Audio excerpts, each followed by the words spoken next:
Maqaan koo Artist Ittaanaa Tolosaadha. Gadda baay'iseen gaddaa obboleessa keenya dhabuu keenya saba isaatiif kan dhaabbate obboleessa isaa obboleettii isaatiif saba hundumaatiif kan dhaabbate akkuma tasaa nu jalaa darbuu isaatiif baay'ee nan gadda gaddi itti dhaga'ama. Garuu duutiin oolu dhalli namaa tokko hin dhalata guddata. Du'aa jireenya gidduudha kan jiru dhalli namaa lubbuu kan qabeessa jechuudha. Egaa dingatuma battalmaan dhabuu keenyaatu baay'een gaddee jira egaa. Zarihuun Wadaajoo wajjin egaa nama naannoo tokkodha. Naannoo Laqqamtee Dagara inni naannoo Kumsaa Morodaadha. Ani immoo naannoo Basaqa kan jedhamutti naannoo Laqqamtee naannoo isheetti dhaladhee guddadhe. Hojiidhaan egaa tokko Pirees Qannoodha naannoo baadiyyaa dhufti baratti isheenis magaalaa Laqqamtee keessa naannoo ganda Kumsaa Morodaa jedhamu tokko laga Baaramii ce'anii Kumsaa Morodaa jedhama. Naannoo isa dhalatee guddate. Kanaan egaa kan wal agarre egaa nuuni aartii irratti wal agarre aartii mootummaa yeroo sanaa afaan keessaniin guddifadhaa aadaa keessa guddisaa hin jedhe kanaan sagaleedhaan filatamnee aartii irratti wal beekne gaanaaf inni egaa. Hojii wanni nuyi waliin hojjenne ani inni sagaleedhaan waldisaa ani sagaleedhaan hin darbe inni sagaleedhaan darbee qormaata fudhannee ijoollee nama 200 keessaati ijoollee 200 keessaati cuunfamnee leenjii sadii yeroo 4 yeroo meeqa asuma mootummaan ergaa ture naannoo Agar Fiqirii keessaan dhufu Koloneel Saayilee Dagaagoo dhufanii bakka warri aartii kanarra jiran mootummaatti ergeeti naannoo sanatti bakka nu leenjisiisee afaan keessaniin akka aadaa keessan akka guddifattan jedhee kanaan cuunfamnee nama 50 gadi ijoollee 50 jechuudha kan sagaleedhaan darbee sochii irra gadas kan hojjetan jechuudha. Bara 1969 kaasee dhagaa Zarihuu Wadaajoo kan. Adagaa qabsoosaa bara 1969 kaaseeti yeroo sanaa walqixxummaa bilisummaa uummata Oromoo kan jedhamudha kan yeroo sana kan gaggeessamaa ture. Haala lixaatiin waan akkasiitiin gaggeessamaa ture. Baharraa immoo warra aartistoota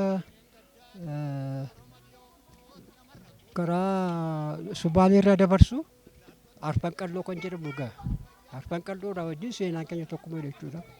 Karaa lixaa waan akkasiitti bilisummaa Oromoo biyya isaa irratti Oromoon firiideemii isaa argatee bilisa argatee biyya isaa irratti hojjetee akka galu akka hojjetu hacuuccaa malee walqixxummaa biyyaatiin egaa kan yeroo sana inni kan deemaa ture. Bilisummaa egaa isa duukaa hordofee jennaa ture egaa deemaa ture yeroo sana. Egaa waan jalqabe sana itti fufee hamma du'a isaatti itti fufeera. Nus egaa isa hordofnee deemaa jirra jechuudha. Anis karaa koo jechuudha egaa. Dhalootaaf egaa yoo namni tokko qabsaa'anii hin du'a seenaan isaa garuu hin du'u. Isinis seenaa hojjedhaati saba keessanii seenaa hojjedhaati aadaa keessan guddifadhaa qooqa keessan guddifadhaa afaan keessaniin baradhaa afaan keessaniin katabaa afaan keessan dubbisaa. Adaraa kanan jedhu uummataan immoo afaan keessan durii afaan keenyaan akkatti barannu dhabnee maaloo jedhamaa ture bara 1969 kaasee waan akkasiitu jechamaa ture. Yeroo sana egaa Zarihuunis kan jechaa ture Oromoon tokkumadha. Oromoon tokkodha. Akka ammaa kana egaa maaloo bakka 3 bakka 5 6 7tti hin uumamne Oromoon tokkodha jedheera kan bara sanas inni kan jedhu malee naannoodhaan nan waaminaadha inni kan jibbu. Naannoodha fakkeenyaaf egaa naannoo lixaatiin nan waaminaa Oromoon tokkumadha. Bahaas ta'e lixa ta'es giddu galeessas ta'es kanaan nan waaminaas Oromummaadhaan Oromoon tokkodha jedhaati na waamaa egaa. Inni kan wal lolu yeroo baay'ee namoota adda addaa kan wal lolu Oromoon tokkodha malee shanjaa torba biteedha. Tokko isaati Oromiyaan jedhee waldi isaa sirba isaa keessa tokko kunadha. Kana naamsa dabarsa. Maqaan kiyya Alamaayyoo Diroon jedhama. Zarihuun bara jijjiirama qabsoon isa beekaa jijjiirama bara duraa bara 1991 ergasii amma ammaatti walumaan jirra. Nama kana gaana qofa miti an beeku nama seenaa qabeessadha. Akkin ani Zarihuun itti ilaalu Zarihuun urjii dukkana keessa natti fakkaata. Waggaa inni seenaa isaa duubatti garagalchinee ilaallu lafa Oromoon rakkate keessatti lafa Oromoon gabrummaa jalatti kufee garatti dhaquu dhabe keessatti lafa magaalaa keessa seenee afaan isaa haasa'uu hin dandeenye keessatti kana keessatti inni ka'ee wallisuu jalqabe. Walleensaa dhalootaa fi barnoota guddaa kan kennudha. Akkamoo naan jette gaafa dura jalqabu injiraan mataa koo kan jedhu sirba qaba. Maa mataa kortee na nyaattadha waan isaa. Kun injiraanummaa fi miti rakkina uummanni Oromoon irra jiru sana ibsuudhaa fi bifa aartiitiin ibse. Gaaffii guddaadha. Maaliif injiraan mataa kiyyaa nyaata? Maaliif kun immoo deebii barbaada jedhee isaan jalqabe. Sana booda akka deebii isaanitti fakkaataa baruma sana keessa ogguma jalqabaan wannoo jalqabu koottaa jedhe. Koottaan sun egaa uummataaf dhaamsa dabarsuunatti faata. Koottaa ramaa ramnaan jedhu. Koottaa ramaa ramnaan kuni isa injiraan nama nyaatu sanaaf riispoondii gochuudha. Bifa biraatiin uummanni akka midhaanii fakkeessee midhaan kana aramaan irra garagaree tuufoon nyaatee midhaanummaan isaa wallaalamee aramaa fi tuufoon bakka fudhatee poortiree godha isa ibsaa ture. Kuni akka ilaalcha kiyyaatti Oromoon waan yeroo sana keessa jiru akka gaariitti waan ibsu natti fakkaata. Zarihuun hiistiriin isaa hiistirii qabsoo Oromooti. Amma artiistummaadhaan isa beeknu qabsaa ta'uudhaan isa beekna. Kanaanis hin dhaabbanne namni baay'een kan yaadatu Zarihuun geerarsa jaalata. Geerarsa maal daadheessaa ollaree jedhu kan ani geeraru tanallee baay'een jaaladhu hin danda'u. Maal daadheessaa ollaree jedhetu waa jalqaba akkasii rakkoo hamaa uummata kanarra jiru akkamitti teenya ilaalladha meeseejiin isaa. Yeroo itti qabsoofnudha. Yeroo itti namni kaka'uu qabudha. Walaloo ani geerarsa isaa kana baay'een jaaladha. Geerarsummaa isaa qofa otoo hin taane dhaamsa inni daddabarsu waan qabxii gurguddoo waan qabudha. Amma gaamurii isaa guutuu qabsoodhaan jiraate waggaa jennu kanuma itti fufeeti booda immoo siruma mootummaan kufee mootummaan ce'umsaa bara 1991 dhaabbatee artiistonni gara adda addaas walitti dhufanii adda bilisummaa Oromoo keessattis uummata sochoosuudhaan qabsoon kun eessa ka'ee amma eessa gaheetti dhaamsa dabarsuudhaan warra gahee guddaa taphatanidha. Waa'illansaa wajjin jechuudha. Zarihuun goota. Waan jechuu barbaade hin jedha. Ifatti jedha. Inni amma sirba isaa boodaa kun hoo argitu bilisummaa faarsa. Diinas ifatti abaara. Yoo muka kurte nan muraa, yoo muka kurte nan muraa, yoo lafa lixxe nan uraa, na jalaan baatuu jedhan. Diina waraanuu jedha. Bishaan lagaa waraabuu. Diina Oromoo miite diina gootota keenya fixxe waraanuu jedhee uummata Oromootiif gaaffii dhiyeessa qabsoodhaan malee walaboomuu akka hin danda'amne qabsoodhaan malee bilisoomuu akka hin danda'amne tolchee bareechee uummata kanatti kan himaa ture Zarihuunidha. Dhumarra sirba isaa tokko yaadattanii wannoo jechuudhaaf riifarandamiidha. Deebi'an ta'uu danda'u qabsoo Oromootiif deebii ta'uu danda'u riifarandamiidha. Riifarandamii kana waan namni itti dhama'u kanaaf deebii ta'uu qaba jedhee akka walolootti nama dhiyeessedha. Namni kun baay'ee nama cimaadha. Ogummaa booda kanaallee turee bubbulee yoo isa laallu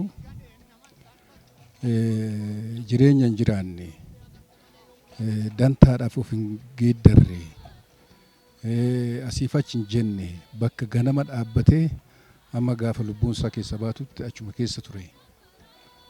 Kanaan isa beekna. Otuma rakkataa jiruyyuu gaafa Zarihuun akkas ta'e akkana ta'e jedhanii haasa'anii ani hin duune nan jira. Dhaloota guddisaa jedha kiliippiin isaa gara dhumaa tokko argitanii. Dhalootaaf waan dhaloonni dirqamni irraa eegamu maal akka ta'e dabarsee ofii isaatii deeme. Namni kun amma umrii dheeraa mana hojjetu kana mana hin ijaarranne. Bultii biraa hin qabu. Waanuma hiriyoonni isaa namoonni isa fakkaatan waliin qooddataniin haadha warraa cimtuu qaba. Haadha warraa isaa wajjiniin ta'anii ilmaan sadi guddifatanii asiin gahan. Oromoon bara durii keessa warri abbootii qabeenyaa qaban kun nama ofii nama itti cichaa akkanaa nama sodaa hin qabne kana haalli itti deeggaran hin turre sodaa ta'uu waan isaan beeku waan inni Oromoodha oole Oromoon isaan oolle. Gara dhuma kanaa Oromoonni ammi tokko dubartii Masarat Dhaabaa jedhamtuun fi warra ishii fakkaatanii walitti qindeessitee mana bittee har'a salphina jalaa baanee jirra. Reenfisaa akka mana keessaa bahu. Garuu Zarihuun manuma kana keessa illee hin jiraanne. Gaafa manni kun bitamu Zarihuun dhukkubsatee ciisaa ture. Manuma bitameef kanallee keessa deddeemee kutaa inni qaqqabu sirriitti otoo hin hubatiin lubbuudhaan isa dhabne. Gatii akkanaa uummata ofiitiif kaffaluudhaan fakkeenya cichoominaa ta'uudhaan fakkeenya nama kaayyoo ofiitti amanee du'u ta'uudhaan beekama. Fakkeenyi namni kaayyoo qabu fakkeenyi nama cichoomina qabu maal fakkaatoo jedhan Zarihuun fakkaatadha. Hiriyoota baay'ee qabsaa'ota baay'eetu jira hin beekna. Har'a bakka mana warra du'aa isaati bakka mana qabaatuu fi maatiin isaallee akka hin facaane ta'uun gammachuu keenya guddaadha. Masarata garata guddaa qabdi dhugaa dubbachuudhaaf Nuhoon illee seenaa wal fakkaatu qabanii inni sa'aatii dhumaa irratti manni bitamee fi ijoollee fi haati warra isaa akka mana hin facaane taasifamee jira. Kana keessatti gahee guddaan taphate mucayyoodhuma amma siime Masarat kana. Jireenyi isaa nama uummata ofiitti jiraate, nama kaayyoodhaaf jiraate, nama guddaadha. Nama Oromoon bakka seenaa bakka kudhaammachuu qabutti kudhaammachuu qabdudha. Nama akkanaadhaan miisii goone. Haati warraa isaa olaantuu gammachuudha. Ishiinis matuma ishiitiin falmattuudha. Qabsooftuudha. Nama cimaa akka Zarihuun kana moggaa kaaftu nama cimaa duuba akkuma jedhamu nama cimaa biraatu jira. Namni cimaan Zarihuun duuba jiru kuni haadha warraa isaati. Bakka Zarihuun dhaqee biraa haftee hin beektu. Waan Oromummaa isiitinii fi waan kaayyoo waloo jarri kun qabaniini tumsa ajaa'ibaati. Akka abbaa warraa fi haadha warraa qofa otoo hin taane akka jaallan qabsoo sila walirratti dhuman walirratti wareegamanidha. Dinqisiifannaa guddaan qabaaf. Dhumarra gaa akkuma argitan kana dhukkubsateeti baay'ee dhukkubsateeti ka amma boqote garuu waa'ee dhukkuba isaa kana keessatti namoota baay'eetu gargaaruu yaalaa ture. Isa maatiinuun tarreessa. Ani garuu waan garaana nyaatu tokko kan intala isaati. Intalli isaa durumaa gaafa dhalattu maqaa seenaa itti baasee Aannalee jedhamti. Abbaan hoggaa dhukkubsatee sireerra ciisu kana kaleen isaa lamaan hojii ala waan ta'eef kaleen akka isa barbaachisu warri hakimoota illee himaa turanii. Mucayyoon kun immoo reefu yuunivarsiitiidhaaf itti akka warra kaanii hojii barbaacha olii gadi hin fiigne abbaa ishii dhukkubsachiisutti as deebite. Isa qofa miti akka warra kaanii graduation ceremony illee sirnaan hin qopheeffanne. Mucaa dhalattuu xiqqoon tuni kalee ishii tokkicha fayyaa abbaa ishiiti kan itti abbaa ishee oolfachuudhaaf tole jetteeti amma biyya Hindii kana wajjin deemte. Hiree rabbii ta'eeti waan tiriitimantii achitti kennamu tajaajila achitti kennamu irraa hafuu dadhabee boqote malee mucayyoon kunis kalee tokkicha ofirraa murtee lubbuu walakkaa jechuudha. Abbaa ishiitti kennitee abbaa ishii jiraachisuudhaaf waan akkasii yaalte kuni baay'ee garaana nyaata. Haa ta'u immoo malee akkasuma ta'ee gaazareenis kanarraa hafuu hin dandeenye gadda guddaatu nutti dhaga'ama. Kuni nama dhaloota barsiisaa ba'ee ijoolleen qeerroo maal jennu kuni dhaamsuma isaa walaloo isaa sirba isaa dhaggeeffachaa barachaa as gahanii. Akkuma amma bakka awwaalaa kanattis argaa jirtu ijoolleen hoggaa walii gadi birmatan inni abbaa maatii baay'eeti. Jaalala guddaa uummatarraa horateera. Waan gochuu qabu waan jireenya isaa waan Oromoo irratti hafe yoo ta'e malee waan Zarihuun akka qabsaa tokko isarratti hafe hin jiru. Baay'ee nama marara baay'ee nama gaddisiisa. Gara fuulduraa seenaan kunis akka seenaa guddaa ta'ee barreeffamuu danda'a. Zaruun qofa miti. Zarihuun har'a hireen dhufee kabajaan illee awwaallee jirra. Hiriyoota isaa kanneen as buutee isaanii jireenya ayyaana fudhatan amma wajjin turanii eessatti du'ee eessatti awwaalamee otoo Oromoon akka har'aatti hin beekin jiru. Warri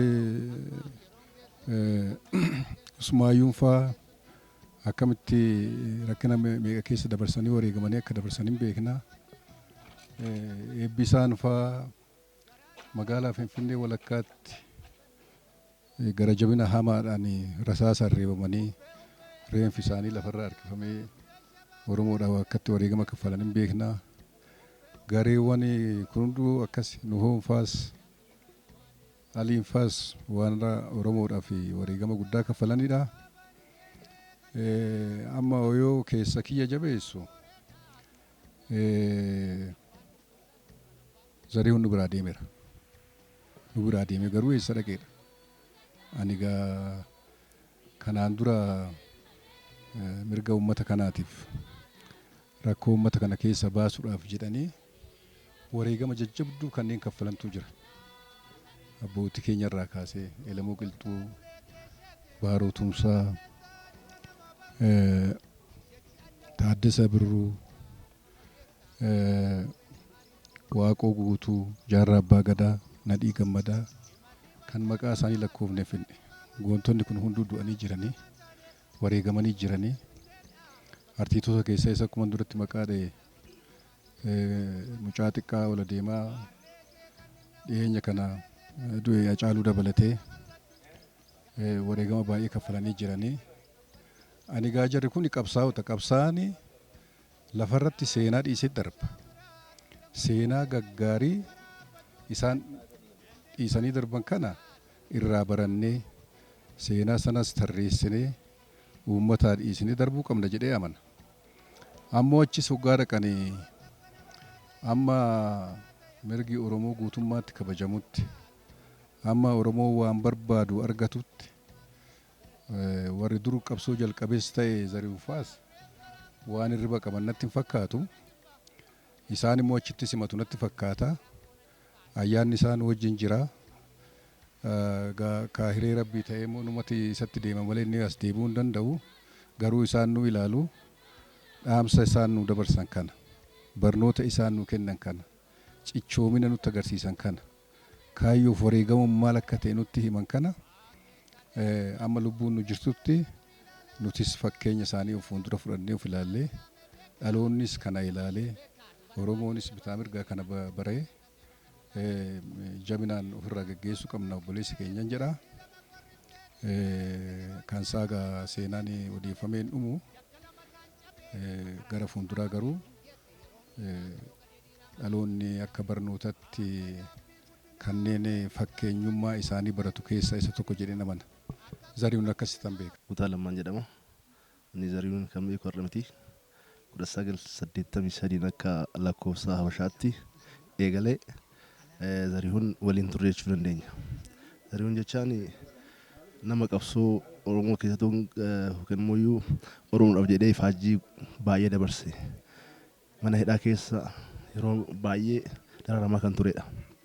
Amma gama Kalaayitti maatii isaatiif yookiin mataa isaatiif osoo hin taane nama biyyaaf jiraatedha Zarihuun jechuun.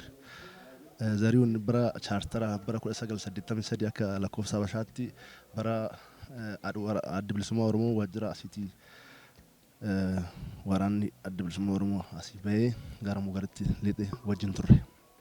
Wajjin turre egaa haayilaayitii waan jiru yoonedha waan tokko tokko gabaabsee jechuudha.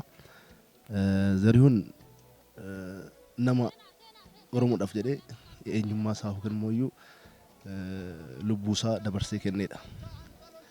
Nuuf Oromoodhaaf jiraate biyyaaf jiraate malee dhuunfaa isaatiif kan jiraate Zarihuun. Amma jirutti Zarihuun dubbatti nama dansaadhaaf yookiin immoo garaa isaatiif nama uummata isaatiif of kennee jiraataa turedha. Egaa baadiyyaa gayyaa keessa Mugaritti Mugar waliin turre waraana keessa ture hawwisoo waraana adda bilisummaa Oromoo keessa ture gahee guddaa taphachaa ture achi keessattis waliin turre. Gaafa waliin turru laga Mugar keessatti lagni nutti guutee achi waraana nutti dhufee waraana san irratti dugdatti baadheen laga san ceesise lagni nutti guute lagni guuteera baadiyyaa gayyaati ceesise isaa fi Ilfina Shiqannoo waliin turre. Yeroo sanitti jechaadha. Laga san keessattidha. Ana biraa isaan lamaan qabamanii mana hidhaa galan fuudhanii dhufanii dararaan guddaan irra ga'ee mana hidhaatti galan jirri kun bara 1983 baatii hagayyaa keessa jechaadha. Kanaaf Zarihuun achiis dhufee teenyee waldaa Maccaaf Tolamaa keessatti waldaa baandii gadaa keessatti beekamtii guddaa kan qabu nama akka Usmaayyoo Musaa fa'aa kan akka Mulgeetaa Gurmuu kan akka Arbaa Gaanfuree kan akka Daawit Makoonnin nama jajjaboota ijoollee jajjaboota wajjiniin isaan iyyuu qareedha. Nama beekamaa nama ofii isaatiif hin jiraatin biyyaaf jiraate Oromoodhaaf jiraatedha. Kanaaf Zarihuun Wadaajoo addunyaa kanarraa boqochuun isaa namni kamiyyuu hin boqota. Namni boqonna hin jiru. Garuu kaayyoo isaan galma hin geenye. Osoo kaayyoo isaa galmaan hin ga'in firii ifaajii isaa osoo hin argin boqochuu isaa xiqqoon garaa nu nyaatu. Namni kamiyyuu hin du'a. Qabsaanii kufaa qabsoon itti fufa. Kanaafuu inni hafee kanan uummatatti dhaamadhu jabaa guddaatti nan dhaamadhu ifaajii isaa kana isaan dabarsan kana kan akka nogoo goobanaaf hin jiru darban jiru ifaajii isaanii kana waaqaaf lafaa jedhanii tokkummaadhaan Oromoon tokko ta'ee wal cimsinee osoo gargar waliin qoodin galata isaanii galchuu qabna. Galanni isaanii kan galuun tokkummaa keenya cimsinee akka ifaajin isaan lafatti namne tokko taanee waliin ta'uu qabna wal qabsoo waliin qabsoofne biyyattii kana guddisuu qabna gara guddinaatti jijjiiramuu qabna hawwal dhabee araarame kana jedhan. Ayyeegaa Zarihuun Wadaajotiin namni dhalatee Oromoo ta'ee lafa kanarra jiraatu Zarihuun namni wallaala jedhee yaadu.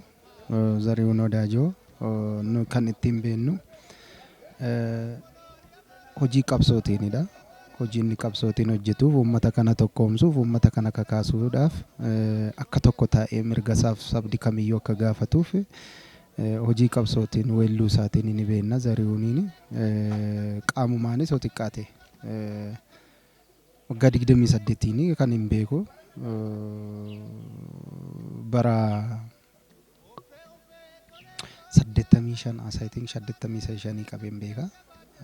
Zarihuun nama gaarii nama uummata isaa tajaajilee otoo boqonnaan argatiin darbedha. Boqonnaa argachuu qofaa otoo hin taane waan inni falmaa tureef mirga isaa fi saba kanaaf waan inni falmaa tureef otoo hin dhandhamatiin nama otoo qabsaa'uu darbedha. Biyyeen isattaa salphattu hin jedha. Dhaloonni kun immoo waa baay'ee Zarihuun irraa barachuu ni danda'a. Akkamitti akka mirgaaf falmatan, akkamitti akka qabsoo kana galmaan gahan, akkamitti dhaloonni waa tokko irraa hubatee mirga isaa gaafachuu danda'u, mirga sabaas eeguu danda'u, mirgaaf dirqama isaa akkamitti akka addaan baasee beekuu qabu, maal akka gochuu qabu, maal akka hojjechuu qabu, maal akka hin hojjennes, maal akka gochuu hin qabnes hojii Zarihuun irraas haa ta'u Zarihuun irraa namni hin barata. Zarihuun dhuguma lafa kanarratti hin jiraanne uummataaf jiraate. Gammadee hin jiraanne uummataaf jiraate. Namni uummataaf jiraate immoo kun uummatuma gaafa Waaqayyo kan hin oolle immoo gaafa dhufu immoo ni deema. Utuma jaalatamuu deema. Zarihuunis kun akkasitti dhabneerra. Waaqayyo jannataan isaa qanansiisuun jedha. Waaqayyo boqonnaa isaa kennu. Dhalooftaaf kan naamuu barbaannu kaayyoo keessanitti cichaadha. Namni kaayyoo qabate kaayyoo isaa galmaan gahuudhaaf kaayyoon Zarihuun bilisummaa arguudha. Oromoon of danda'ee jiraachuudha, bilisummaa arguudha. Bilisummaa kanatti immoo mirga namaa toon sarbiin, nama toon dhiibiin, nama toon cabsiin, nama wajjiniin mirga qabaatee mirga isaatiin jiraachuudha. Dhaloonni ammaa kunis Zarihuun irraati. Weellee Zarihuun irraatis haa ta'u kamirraayyuu dhaloonni ammaa kuni of kunuunsee saba isaa kunuunsee qaroo aartii isaa namoota ta'an hundumaayyuu jaalatee kunuunsee waliin jiraachuu qaban jedhani. Egaa Zarihuun Wadaajoo akka itti beeku jalqaba kan arge Maccaaftuu lamatti waltajjiidhaan wal agarree turre dabaree amma tokkos waltajjii tokko irratti inni hojjetu irratti sirmaadheera. Zarihuun duraan wallee isaatiin hin beeka. Iyyaaseedhaan baay'inaan kan inni ijoollummaa keenyaan iyyaaseedhaan nageenye.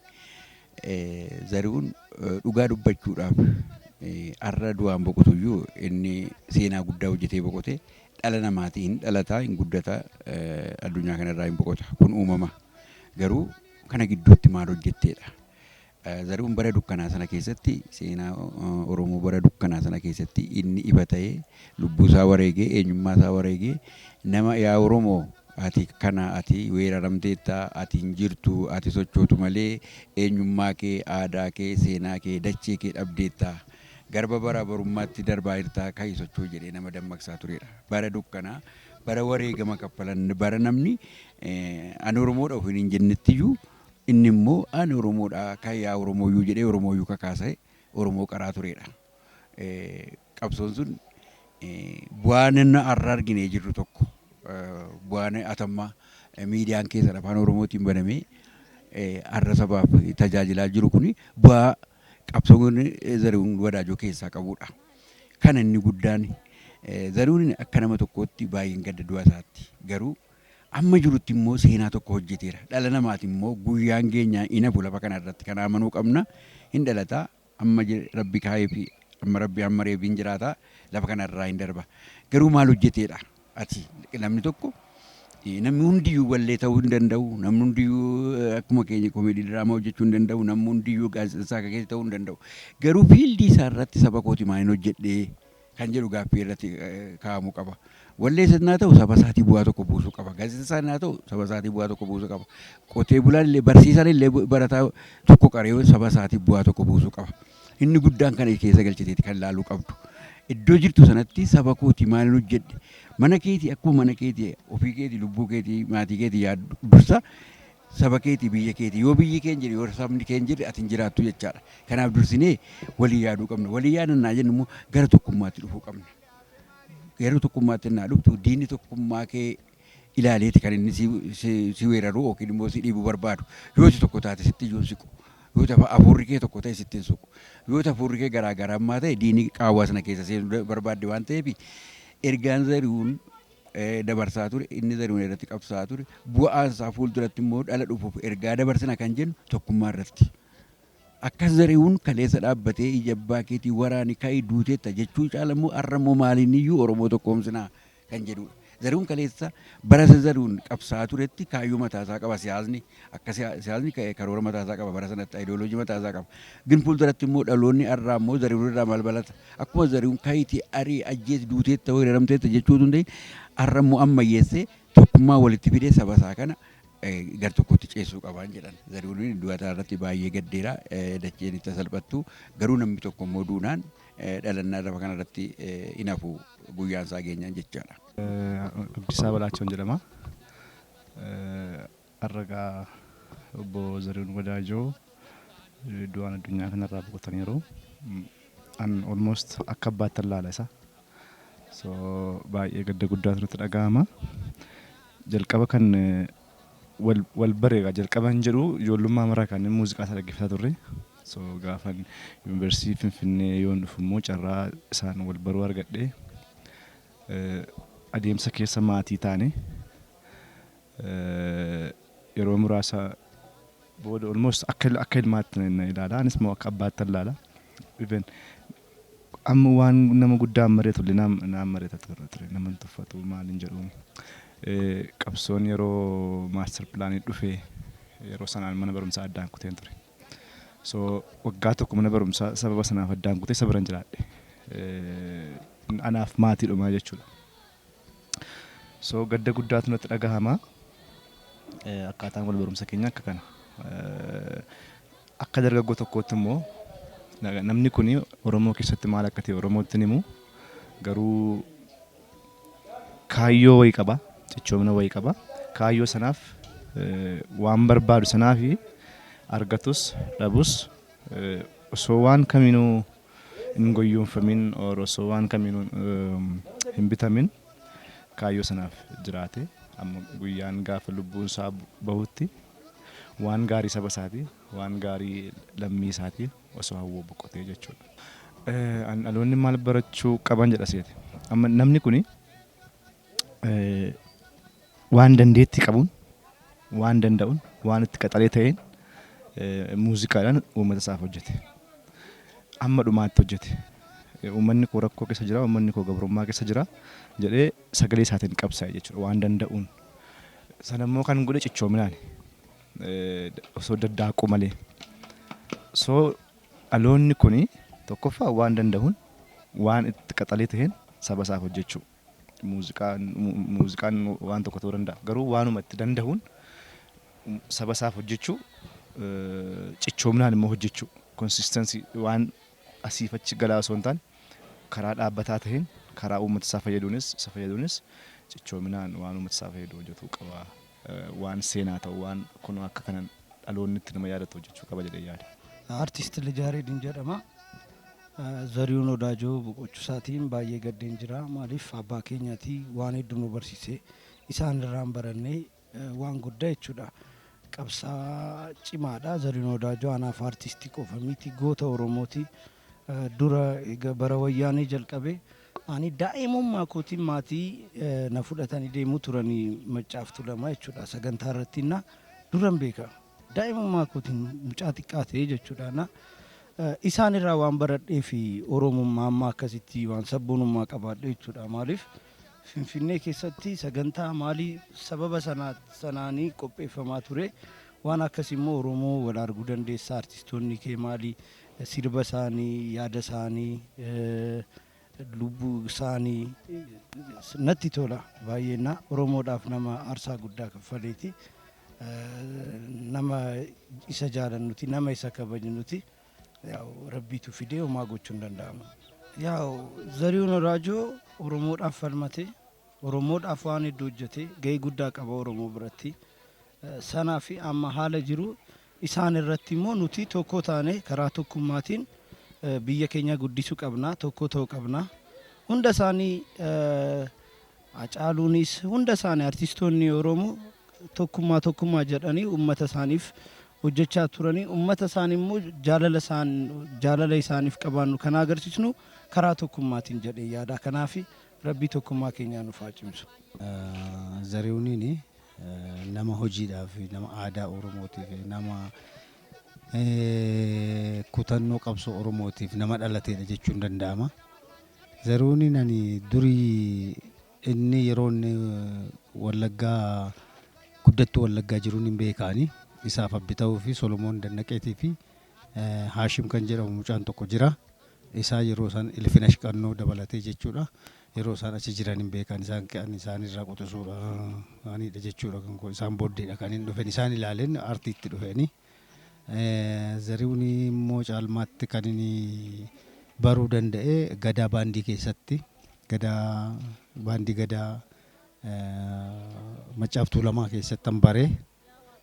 Amalli isaa Zarihuuniin hin dheekkama. Gaafati immoo itti sittu immoo baay'ee si jaallata. Nama jaallatudha. Sirraayyuu hin deemu. Garuu si'a duraatii fi dheekkamuusu hin duuta namatti. Nama hojii isaa immoo hojjetu. Hojii inni hojjete nami gara biraa yoo hojjetes immoo akkasuma hin lola. Yoo immoo itti siqan immoo garraamiidha. Nama gaariidhas.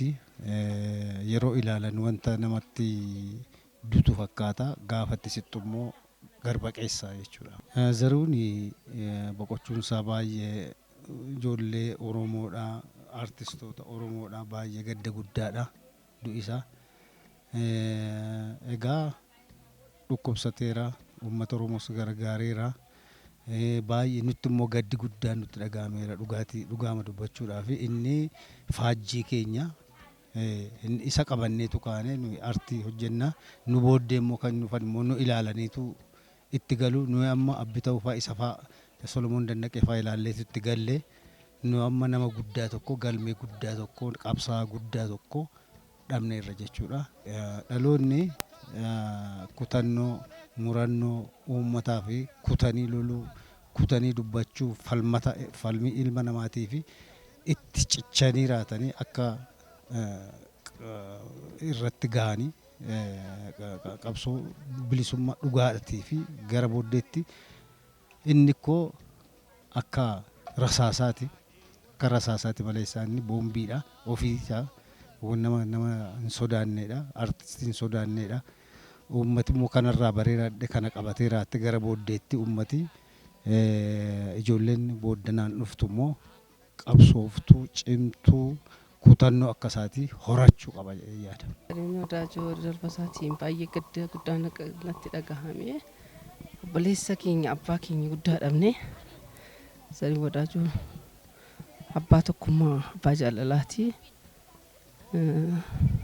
Uummata keenyatu gadda guddaa, uummata keenyatti gadda guddaatu dhufe. Rabbii waan dabarseef kanaan Rabbii immoo ijoollee isaa guddisuu fi gadda guddaan natti dhagahame akka nama dhuunfaa tokkoottis. Zarihuun Wadaajoo hadha miti kan beeknu gaafa Maccaaf Tuulamaa gaafumaan Finfinnee biyya dhufee bara 80 keessa jalqabee wal beekna. Kana boodas akkuma maatii wajjiniin dabarsine gadi raagu guddaa. Hadhamuu gaafa inni nuti haara galfiin raga qabnu ni darbuu isaatiin baay'een gaddee jira. Toon haaran galfatine toon jiraatiin du'e. Egaa jireenyi inni immoo nuuf jiraate dhalootaaf karaa isaarra dhalootni deemee karaa inni kan ilma kutaa miti, ani ilma sabaati, ani ilma kutaati miti kutaan nawwaamina. Ani ilma naannoo miti naannoo nawwaamina. ani ilma sabaati jedhe akkuma sanatti karaa isaa qabatee dhaloonni illee tokkummaadhaan waliin haa akka jiraatu dhaamsa isaa akka fudhatuun jedha galatoomaa. Walleewwan isaa wanta barumsa waan gurguddaa qaba barumsa guddaa waan dhalootatti darbu qaba. Zariin Wadaajoo dhiira garaa kutataati. Waaliifillee hin jilbeenfanne gaafa kaleessa utuu dandeettii qabu maaliifuu takkaa gadi jilbeenfatee hin beeku. Namuu dhaloonni jiru lubbuudhaan jiru maal keessa dabarfatee Zariin maaliifuu hin jilbeenfanne rakkatee saba isaa wajjiniin gaafa namni gidiraa dadhabee biyyaallee bakka biraatti baqatu hin deemu jedhee cichee gaafa immoo ifti dhufu guyyaan itti dhufte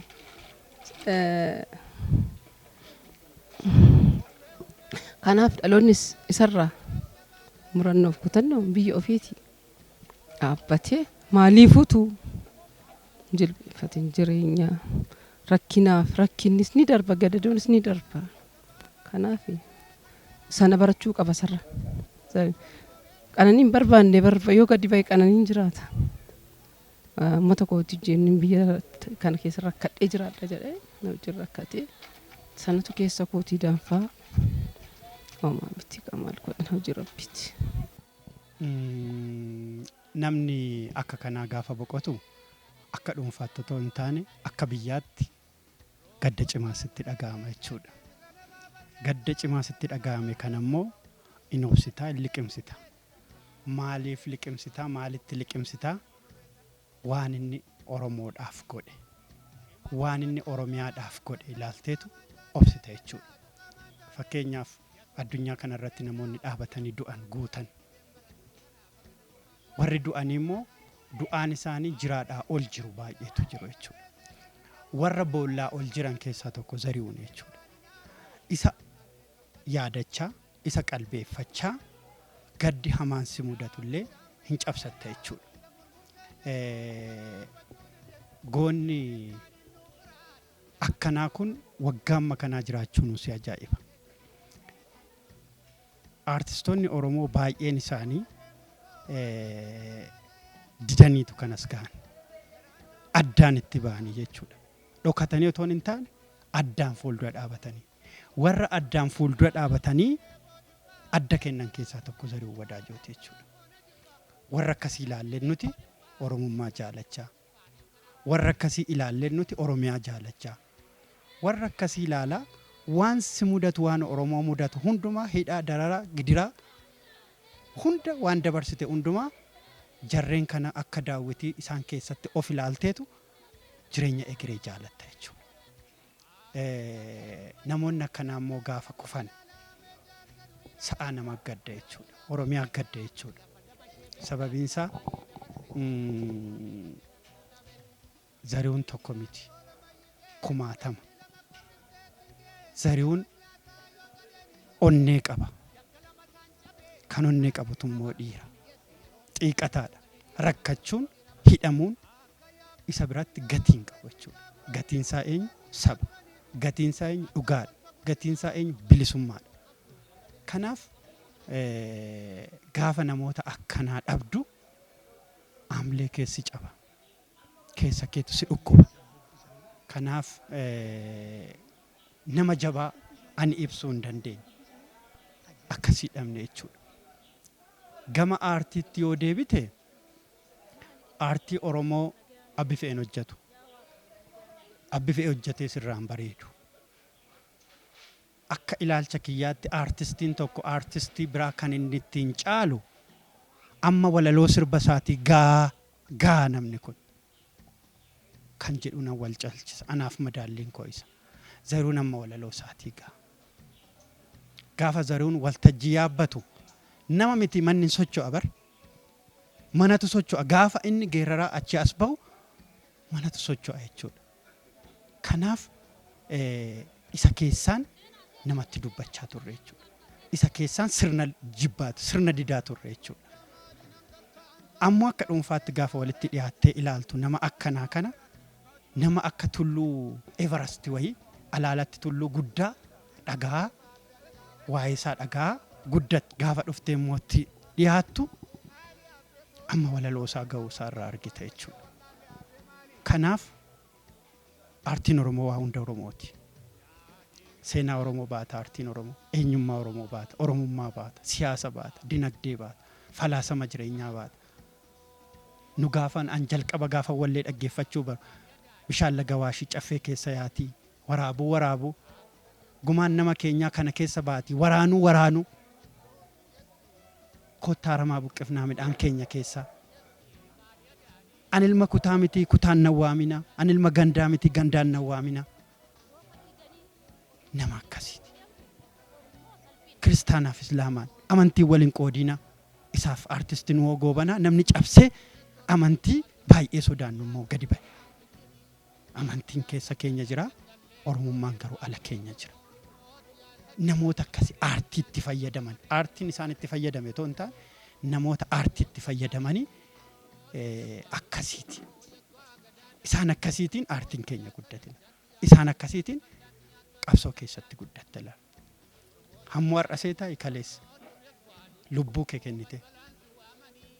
Guyyaa adiin abbaan fe'ee gaafa lafaan si dha'u sana ilaallattee fuuldura dhaabattee weellista jechuudha. Kanaaf inni galaa seenaa kan nu nyaannee hin finne kan dhalootaaf dabarsinu hedduu lafa kaa'ee darbe waan ta'eef jechuudha. Dhaloonni har'aa kun immoo maal barataa kan jedhu gaafii guddaadha. Dhaloonni har'aa kun tokkoon of ilaaluu, lamaan nam jabaasaa ilaaluu qaban jedhani. Namni jabaansaa eenyu? Zarihuun jechuudha. Namoota akkasiirraa barachuun gootummaa namoota kanneenii dhaggeeffachuun dirqama koof keef dhaloota har'aa kana jechuudha. Zarihuun nama seenaa guddaa qabsoo Oromoo keessatti qabu aartistii qofa otoo hin taane falmaa mirga saba isaati. Wanni isarraa baranne waan baay'eedha. Eenyummaa, aadaa, safuu, waanjoo Oromummaa, sabboonummaa hundi aartii inni hojjete keessatti ibsamaa jechuudha.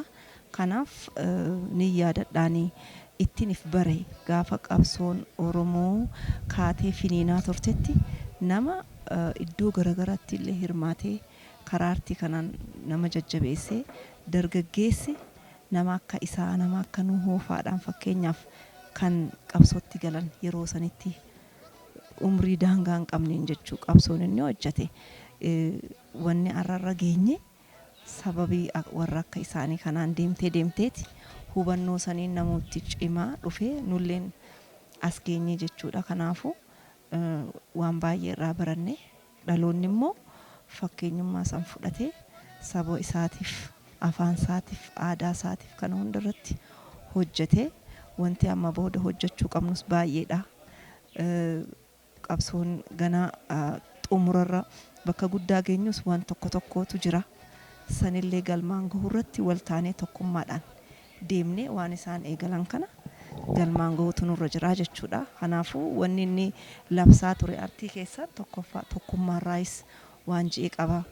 Sabboonummaarraa waan ji'e qaba. Eenyummaarraa ani eenyu waan ji'erraa waan ji'e qaba. Dhihuma dhihoo tana sirbaa ani gandaan nayyaaminaa waan ji'u irraa waan dubbate baay'eetu jira. Ani ilma gandaatii miti, ani ilma akkasiitii miti akkan amsii rakkoolee amma yeroo kana waan iddoo tokkotti arginu kiliir godhee lafa kaa'ee Oromoodhaan nawaamaa ishee Oromummaa irratti immoo waan Oromoo gama tokko fidu jechuudha. Irratti waan jee qaba recently jechuu san fudhannee tokkummaadhaan Oromummaadhaan akka hojjennu akka itti fufnu nuuf dhaamee jira. Dargaggeessis hundinuu kana qabatee galmasaa gahuu qaba jeen yaada jechuudha.